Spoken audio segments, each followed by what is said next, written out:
Gandang hapon. Gandang hapon. Today's video, ipapakita ko po sa inyo kung gaano po karami ang mga tahong na binibenta po dito sa ilalim po ng tulay ng Bulungan, Paranaque. Ayan po. Ayan po, iniisa-isa po nila linisin ang mga tahong dito po sa ilalim po ng Bulungan, Paranaque. Ayan, tingnan nyo naman, napakarami. Sariwa po yan.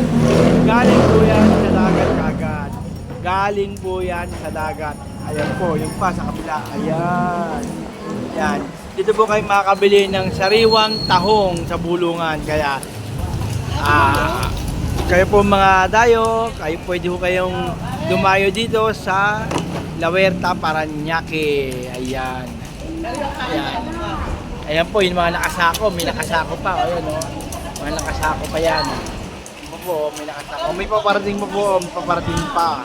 Kasi pila-pila po sila dito para po magbenta ng mga sariwang tahong na galing po doon sa gitnang dagat ng Paranaque. Ayan. Ayan po.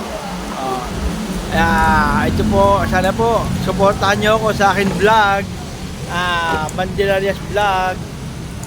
Pakipindot lang po ang notification bell, pati po ang paki-like and share na lang po. At ang aking mga viewers, sana po tulungan nyo pong dumami ang aking viewers. At kung sakali po ako po ay karoon po ng konting biyaya dumating galing po sa inyo, yan ay po isang malaking utang na loob po, at yan po ay babahagi ko sa aking mga kapwa ko sweeper. Ayan. Ayan.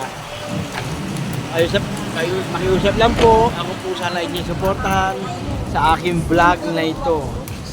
Pakipindot lang po ang notification bell, pati po ang subscribe. Pakisubscribe din po ako.